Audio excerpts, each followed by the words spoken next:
and then do whatever we can to put more points up on the board so we can win more games. Late night WEEI. Thank you so much for hanging out with KJ. 617-779-7937. The text line is 37937. Mac Jones will be on the Greg Hill Show tomorrow morning as part of broadcasting from the Shaving for Saving. So you don't want to miss that because, see, in these charity situations, you can catch them in a more personal conversation. Plus, it's the off season. So Mac Jones, Greg Hill Show tomorrow morning. You don't want to miss it. We're talking football here, late night WEEI. We're Wayne in South Boston. You're on the air. KJ, what's up, brother? Wayne? I heard that whole little thing, but do me one favor. Call down there and tell him I said, don't let Wiggy be messing with Mac. Tell him don't be talking all that trash, because he always talks trash about him. And what's his name was even nervous about it. He goes, Wayne, when they get these two on the it's going to be going on. And I said, I know, he always talks trash about him. I said, but you know what? Mac's the type of kid that's going to smile at him and be like, yeah, no problem. And those are the guys. That's why I like this kid, Mac. He's got a lot of heart. He did the granddaddy at the Pro Bowl. I love that. It wasn't even a touchdown, but he went down the end and he's like, I'm going to get dance anyways. That's what I like about this kid. So they have to, number one, no matter what, is get him a good offensive coordinator. And I know I want Bill O'Brien, but I don't think we're going to get him, KJ. They're saying we're going to Neely or Keely or something. Keely, yeah, Keely. Yeah, Keely, the tight ends coach, yeah. Yeah, that's what they're talking about, yeah. I never even heard of him before. That's what I'm saying, though. You know what I mean? The names. That's why I'm saying. Bill O'Brien taught Mac. Think about it. He taught Mac at Alabama. So who would be better for him than he would be the best. You know what I mean? Give him the extra money, Belichick. You want to get to the Super Bowl? Do the right things. Because if he's trying to sneak around the corners and think like he can do it like he does his whole career, we don't got time. You're not going to be on the clock that long. That's what he needs to understand. He's getting old. Wayne, thanks for the call. Real quick. Okay, real quick, 30 seconds. Okay, sign J.C. Jackson to a 5-year contract, period. Yep. And get a young, fast wide receiver, top 5 in the thing coming up. All right, thanks for the call, Wayne. Yeah, I totally agree. Give J.C. Jackson 5 years, $80 million, $16 a year. It's less than what you would give him on a franchise tag just for 1 year. So save money. That's like me. Like I tell my wife, the difference between like the brand name cookies and the off brand name cookies is really just the packaging. Sometimes like the off brand name cookies are better, but you'd have to reseal the bag, with duct tape to make sure they stay fresh for more than 2 days. I love that he called the Gritty the granddaddy. That was amazing. That was awesome. All right, we're still talking Pats football with Paul in Westfield. Thanks for calling WEEI Late Night. Go ahead. Well, it is time to stop the indecisive action and sign with J.C. Jackson, because clearly what we need is expertise, like the last caller said, and sign a good wide receiver. Now, I have a second point. I have evidence in support of the sports pope, Paul Christ, first and ever pontification. I order by decree the following fact must be addressed. 3 years ago, N'Keal Harry caught a ball against the Kansas City Chiefs. He clearly was in bounds. The referee clearly made a big mistake, and we got a screw job on that and didn't end up with 1st and 10 at the 8 and ended up losing the game. Now, Belichick noted the system is broken because the current NFL rule states you only get 2 review objections. And if you're wrong on the first one, you get only 1 more. So what that rule says is when you're right, you get punished by having your second objection removed. If you object and you're right, the facts will fit. Your second objection should not be quit. You do not reward the guy that makes the wrong call and punish the guy that makes it right. And here's the final point.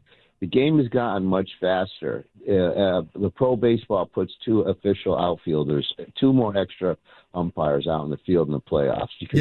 So it's going to look like 10 guys inside the shift? No, thank you. I think baseball baseball needs to do more subtracting than it does adding. Yes, sir. But KJ, we have a problem. We have these extremely elite fast runners and lawyers and doctors that can't keep up from the blind side and see what's going on. If you just add 2 more spectators to cover the blind side, that'll help reduce this crudathon of bad calls. We've seen it when Atlanta got screwed. We saw it in the Super Bowl when we played Seattle and our kicker's body was still going up in the air as the umps were running off the field. We need to remove this innate, obsequious, naive human error factor and tighten up the game to add credibility and quality. Thank Paul, you. it's always good to hear from you, man. Thanks for the call. Yeah, I guess to his point about the challenges, I like the idea that you have to get both of them right or none of it happens. It's like never being caught having an affair, right?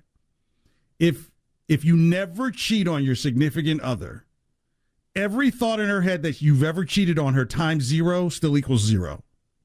But if you do it once and she's believed that you've done it 30 times, your 1 automatically becomes 30. Does that math make sense to you, Justin? I get where it's going. Yes, I get where that's going. Right. So when you don't do it, she could think that you've done it 500 times, but any math teacher will tell you that 500 times 0 is still 0. But 500 times 1 could be 500 in their mind. So when it comes to the challenge flag, you just got to be so sure that they're absolutely wrong. And they have little things that'll give you time. You could call a timeout. They'll go to TV. That'll give you an extra minute or so for them to look over it as well. And then you challenge it. And, of course, then they go to another commercial. But there are things inherently in place to make sure. You got to make sure. It can't be emotions. You got to make sure. Again, Mac Jones. You definitely want to stay tuned for that Greg Hill show tomorrow morning, live from the Shaving for Saving charitable event. Mac Jones, Wiggy, Will Wiggy say something to Mac Jones. One thing to say it through a microphone, it's another thing to say it through a microphone with Mac Jones sitting there. And that's going to be fascinating radio tomorrow on Greg Hill Show.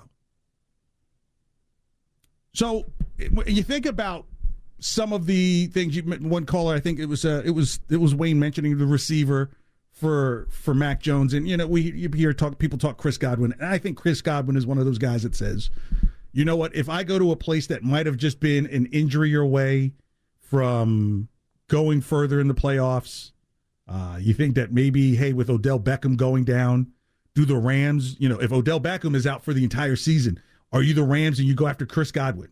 And if you are, that's very attractive to Chris Godwin. You might say, you know what, maybe I don't need all the money in the world suddenly if I know I can get to a Super Bowl and that's what I want to do and still get a hefty chunk. So I think there are going to be a couple teams out there that are already ready to make a forward move in terms of like, hey, we're just a piece away from winning a Super Bowl. I think that's the choice of team that Chris Godwin makes. It's not like a Kenny Golladay deal where it's like, okay, Giants got the most money. All right, I'll go where the most money is. I think it's one of those deals where it's like, especially coming off of an injury, why come off of an injury to go play for a team where you might be prone to get injured again?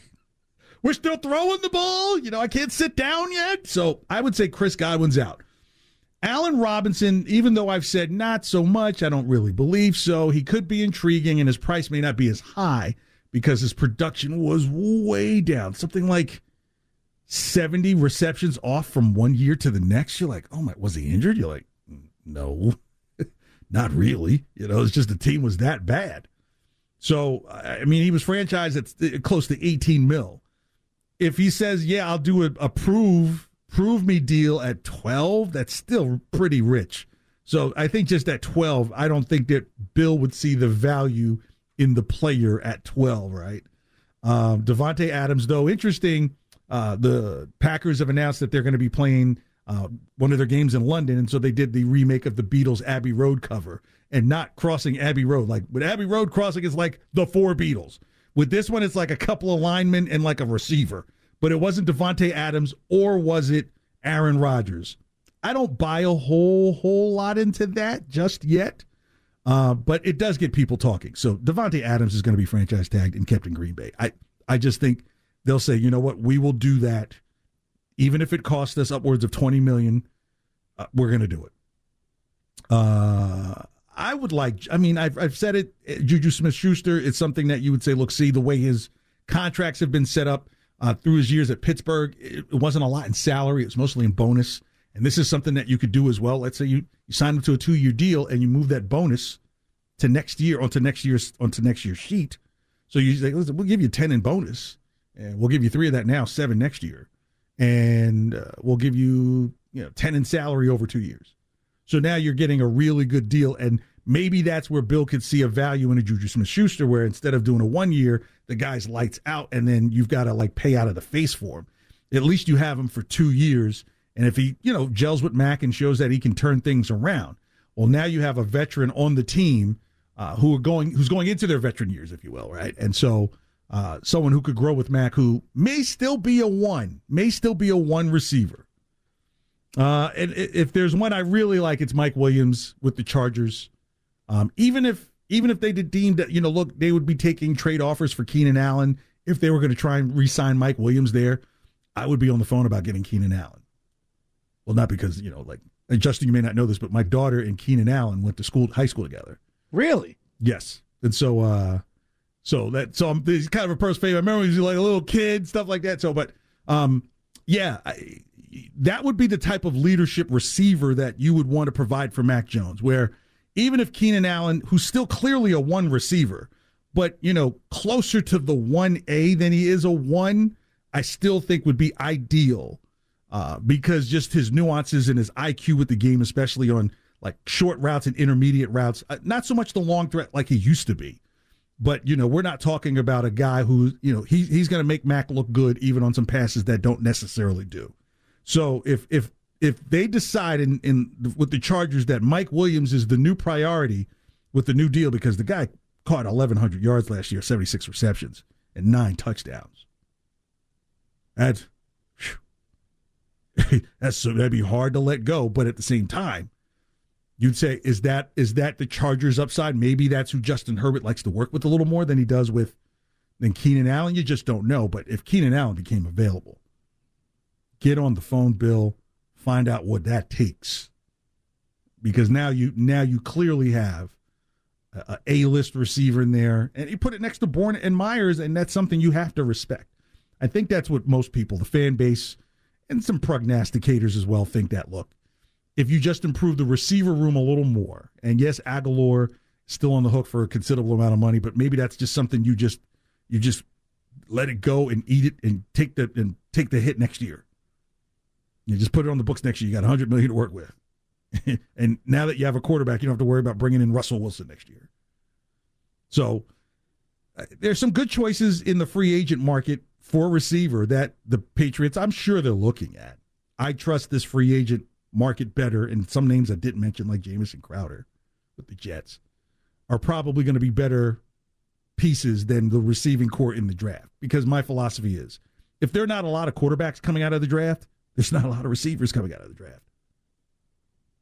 Right? Think about the quarterbacks that came out last year. Now, with Ohio State, Chris Olave, that's a different story. He decided to stay another year. He's probably one of the studs. He's like one of 3 studs, semi-studs, if you will, coming in through the draft. He may not be available at 21. I just don't think the Patriots should use that 21st pick for a receiver. Or, how you make the rookie quarterback wear 50? You think that new number is going to be 1? Just put the new one, put it on the offensive player that makes you just go, uh-oh. Just give him the red 1. Cam started a tradition for the old heads. Poor Tony Franklin. That was not his desire, kicking barefoot just for his number 1 to go to the complete-ish. Sorry. I'll tell you who's a complete mess right now, but isn't necessarily so off their rocker as one would think, and that's Aaron Rodgers. Here's Diana Rossini from ESPN talking about Aaron Rodgers' demands if he is going to stay in Green Bay. I was told from someone who's having conversations with his agent, not the highest paid player by a little, by a wide margin. He doesn't want to just be at the top by a few million. It's got to be significant. So when you hear him say significant, Aaron Rodgers' annual deal right now is $33 million. So keep that in mind. I know doing math this late at night and having a few brews. It's kind of the enjoying part of late night with KJ here. It puts Aaron Rodgers at the 9th highest quarterback in the league. So you can make an argument that, okay, Aaron does deserve to be paid more than Jared Goff, which is 33.5. Now Stafford's, the way his is spread out, it's 27.5, but there's 50 of dead. So let's just say he wants more money than Stafford. Now you're talking Russell Wilson at 35. Matt Ryan, who's got an old number, at 30. Deshaun Watson at 39. Dak at 40. Josh Allen, 43. Patrick Mahomes, 45. So, Aaron Rodgers and his crazy ass, maybe he may ask the Packers, even if he doesn't want to stay. This is a way to get them to say, no, I don't want to stay. Rip up his deal, 2 years, $100 million. Da-da-da, da-da-da. Okay, that's the Dr. Evil right there. I don't know if he can get Mahomes money, but I'm thinking he's thinking I should get Dak Prescott money. So maybe 2 years, $80 million, with probably some type of signing bonus or something along that line. 20 million in bonus that they could spread out over 4 or 5 years once he's gone. Aaron Rodgers may get $100 million for his last 2 years. And this reminds me a little bit of the time when Jordan left the NBA and like the chasm that was created after. If you remember a little bit, it was like, oh, now we got to create a dress code and, you know, Iverson is chasing somebody this week. And, you know, so like who was the next face that was still left after the legend who had brought all the commercials and food money and TV contracts? You know, no one ever sang a song, if I could be like Allen, it was I could be like Mike. And with the NFL, with Tom gone now, there's going to be this kind of chasm. Kind of like the crybabies are left. If you saw what came out of Kyler Murray's camp today, I saw that a mile coming. Man, ownership doesn't care if you don't follow them on social media. How much did you pay to get on Twitter? Yeah, exactly. Times 0 equals 0. And what do you know? He's lost all of his leverage. His agents released out a statement all in all caps. Like, come on, don't you know? And even in your generation, bro, that's screaming. Everybody's going to see the screaming. But it's a cry for help saying, I want to be noticed. Please choose me. Yeah, you got to win games in the end of the season. What you look like at the end of the season weighs more with management when negotiations come than how you looked at the beginning of the season. Remember last year? Oh, Kyler Murray's an MVP candidate after 7 games. Why? Are they about to strike? Why? Now he's begging, please, please, sign me long-term, please. Meanwhile, Russell Wilson's sitting there smiling, talking to Roger Goodell at the Super Bowl. And Roger saying, hey, you know the Super Bowl next year is in Arizona.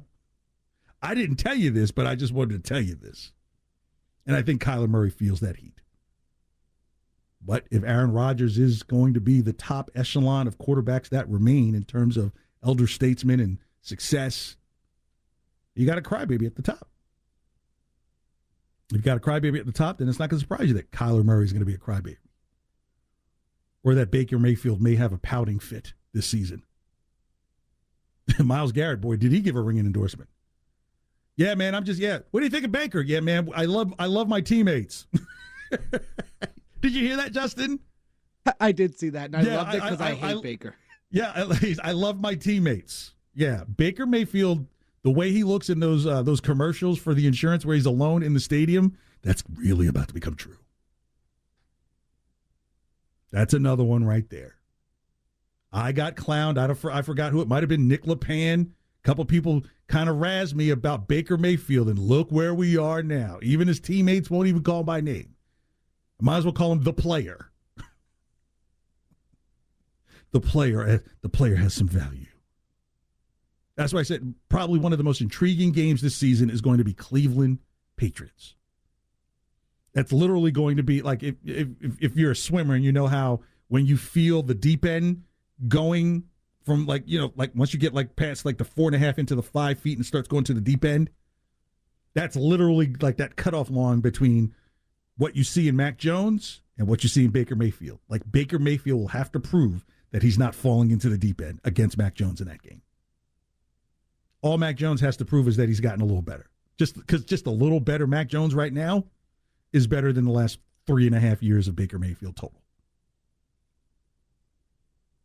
You got a bunch of babies sitting at the top of the quarterback pecking order. Mahomes, oh yeah, he's trying to figure out how to turn off his brother and his girl's social media. How do I get him to stop? Josh Allen does good things. Can't really knock him. Dak Prescott kind of plays the little Southern Cowboy role, stays away. I get it. Deshaun Watson, yeah, what are we trying to figure out there? Matt Ryan, in his last years. I know you might have the BC stories, but still in his last years. Russell Wilson, a gentleman. Jimmy Garoppolo, the highest paid quarterback in the league that you hope doesn't succeed so that way the rest of the team can do it. Tom is leaving a chasm at the leadership. And that's why Aaron Rodgers is now screaming that he wants to be the highest paid for that bus with Green Bay to stop at that same spot. Last stop, NFC semifinals. People drive off past him. Next, here on Late Night, the celebration of Jake DeBrusk. It's a great story, and I got a parody song. I've been waiting to play it all night. Plus, something said on the Greg Hill Show that made me go, what?